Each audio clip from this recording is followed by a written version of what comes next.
अस्सलाम वालेकुम स्टूडेंट्स, आई मोहम्मद अहमद इकबाल। आज हम डिस्कस करने वाले हैं क्लास 10 के चैप्टर 11 को साउंड है। आज इसके हम फर्दर कंसेप्ट क्वेश्चंस को डिस्कस करने वाले हैं। हमारे पास है क्वेश्चन नंबर 5।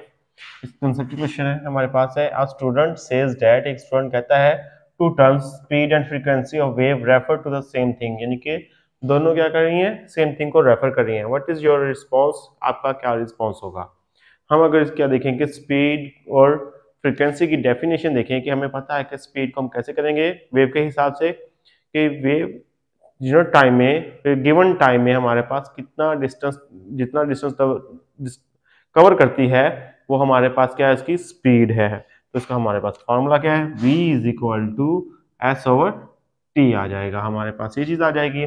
और हमारे पास फ्रीक्वेंसी क्या है कि हमारे पास फ्रीक्वेंसी की अगर हम इसको देखें तो फ्रीक्वेंसी हमारे पास ये होती है कि number of waves through a point given point in the given time, यानी कि नंबर ऑफ वेव जो होती है, number of cycle of waves जो होते हैं हमारे पास गिवन टाइम में जो होंगे वो फ्रीक्वेंसी होगी हमारे पास है। दोनों चीजें डिफरेंट तो हैं लेकिन सेम रेफर किसको कर रही है, हमारे पास टाइम को रेफर कर रही है हमारे पास। तो हम कह सकते हैं कि दोनों चीजें वेव और जो हमारे पास स्पीड फ्रीक्वेंसी है दोनों सेम चीज को रेफर कर रही हैं, जो कि हमारे पास क्या आता है, टाइम आता है। बट हम कह सकते हैं कि दोनों क्या है, डिफरेंट है। तो इसलिए ये हमारे क्वेश्चन का आंसर दे सकते हैं कि स्टूडेंट बिल्कुल करेक्ट है कि वो दोनों सेम चीज को रेफर कर रही हैं। नेक्स्ट क्वेश्चन है हमारे पास है 11.6 है, two people are listening same music. दो लोग हैं सेम म्यूजिक को सुन रहे हैं at the same time, same वक्त पर, सेम डिस्टेंस उनका, दे डिसएग्री, वो एग्री नहीं है ऑन इट्स लाउडनेस, उसकी लाउडनेस के ऊपर। Explain how this could happen, आप एक्सप्लेन करें ये कैसे मुमकिन है।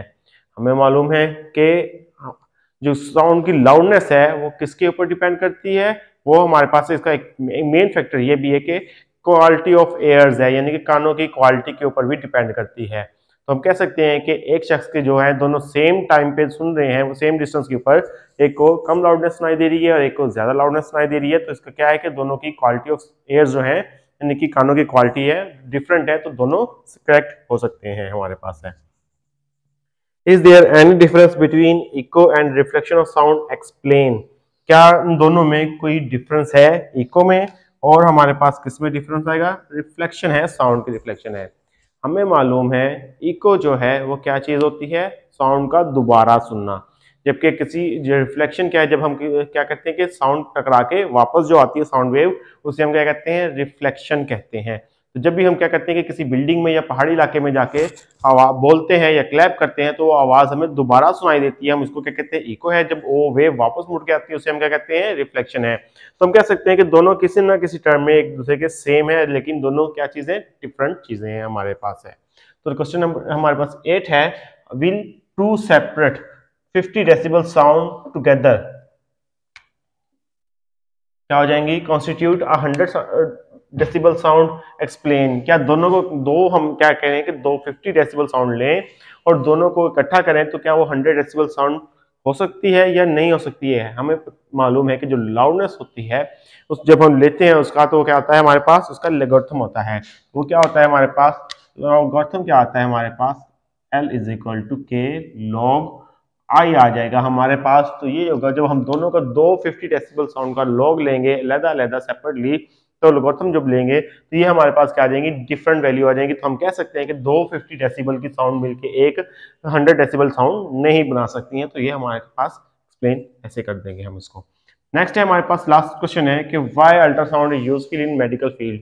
मेडिकल फील्ड में अल्ट्रासाउंड क्यों यूजफुल है। हमें प्रीवियस लेक्चर में पढ़ा था कि जो मेडिकल साउंड में अल्ट्रावायलेट जो साउंड है मेडिकल फील्ड में, वो क्या करती हैं, ब्लड क्लॉट को, यानी कि वेजल आर्टरीज में जो हमारे पास ब्लड क्लॉटिंग हो जाती है, high energy power, high power वाली जो अल्ट्रासाउंड है वो क्या करती है, उसको रिमूव कर देती हैं। इसके अलावा जर्म्स एंड बैक्टीरिया को भी डेट मारने के लिए इस्तेमाल की जाती है, जो हमारे कहाँ पे मौजूद होते हैं, जो लिक्वर्स में मौजूद होते हैं। इसके अलावा अल्ट्रासाउंड डायग्नोज करने के लिए इस्तेमाल की जाती है, थायराइड ग्लैंड को में जो इन्फेक्शन वगैरह है वो उसको डायग्नोज करने के लिए इस्तेमाल की जाती है। तो ये कैसे मुमकिन है, इसकी रीजन ये है कि ये जो अल्ट्रासाउंड वेव्स होती हैं वो, इनकी फ्रीक्वेंसी कितनी होती है, 20,000 हर्ट्ज से अबव होती है,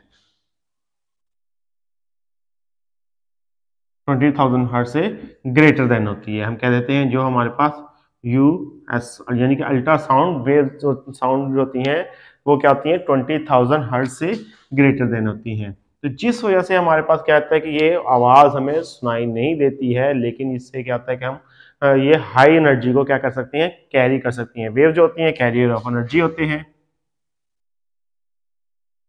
कैरियर ऑफ एनर्जी होती हैं। तो ये जो वेव्स होती हैं अल्ट्रासाउंड, ये अल्ट्रासाउंड वेव जो होती हैं हाई एनर्जी को क्या कर सकती हैं, कैरी कर सकते हैं। तो इसी वजह से ये हमारे मेडिकल फील्ड में क्या है, यूजफुल है, हाई एनर्जी को कैरी कर सकती हैं। जिस वजह से ये हमारे पास क्या है, मेडिकल फील्ड में यूज है। हमने पढ़ा हुआ है कि ये ब्लड क्लॉट को रिमूव करने के लिए, बैक्टीरिया एंड जर्म्स को किल करने के लिए इस्तेमाल किया जा सकता है, डायग्नोज करने के लिए इस्तेमाल किया जा सकता है, थायराइड ग्लैंड के इन्फेक्शन को डायग्नोज करने के लिए इस्तेमाल किया जाता है। तो ये बहुत सारी चीजें के लिए मेडिकल फील्ड में इस्तेमाल किया जाता है। तो ये था हमारे पास इसका आंसर। आई होप स्टूडेंट्स आपको आज का लेक्चर समझ आया होगा। आज के लिए इतना काफी है। अल्लाह हाफिज।